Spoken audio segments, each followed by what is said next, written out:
Hey guys, it is day 13 of the transformation. Hey, we've almost all made it 2 weeks. Isn't that remarkable?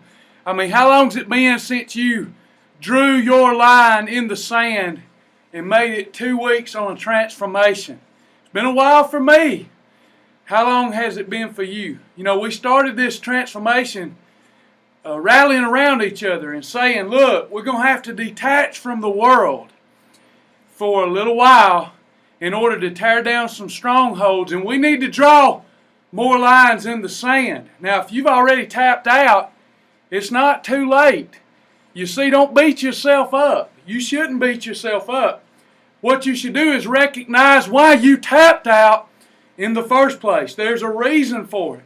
It's not all your fault. Certainly, you've got to take some responsibility for tapping out. But you also have to be wise. See, you're up against someone that's subtle, tells subtle lies, the prince of lies, and is cunning, very deceptive, and would have you think if you tapped out, it's all your fault, but it's not. Listen to what the Bible says. For the weapons of our warfare are not carnal, but are mighty through God to the pulling down of strongholds. You are not going to be able to fight this life and death battle by blaming yourself, by trying to fight this battle in and of yourself and using the weapons of your flesh. See, the weapons of your flesh are temporal. You can try to white knuckle it all you want. You can try to grit it out, but it'll never work. You're going to need the weapons of our warfare that are spiritual.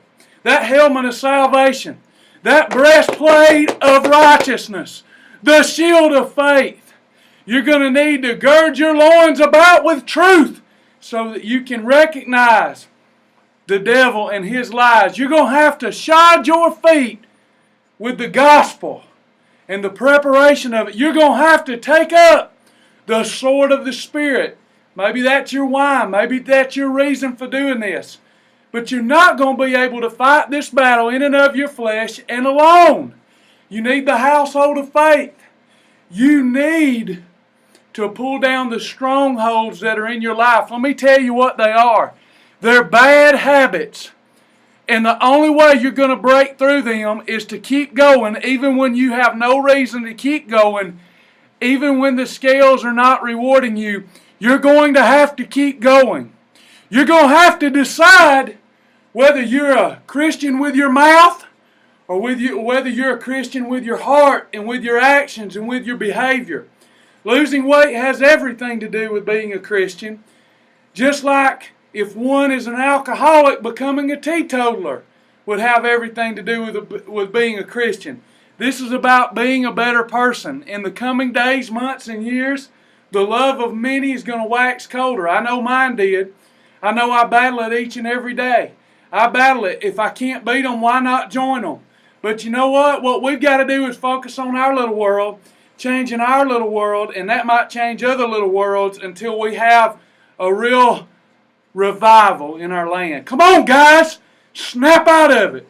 Detach from the miasma. Tear down the strongholds in your life by walking in the Spirit and not fulfilling the lust of the flesh. It's day 13. We can do it. I've got my wits about me. Time for round 2 in here in the dungeon.